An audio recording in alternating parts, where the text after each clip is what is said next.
how I edit my underwater photos in Lightroom as a complete amateur, so you should be able to do it too. I'll reset the screen grab to its original state so you can follow along from the beginning. Sometimes I try pasting the settings from a different photo that's similar, but if it doesn't work, then mask your subject and duplicate and invert the mask so you mask your background.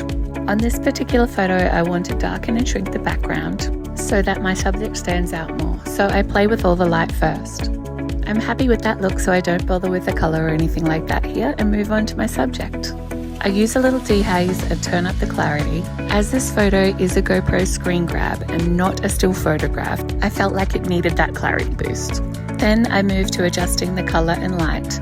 On this particular photo, I don't go deeply into color grading as I'm happy enough with the look, and as an amateur, I find that if I over-edit, sometimes I don't like my photo. And because I'm still an amateur and still learning, I don't always go really deep into my edits.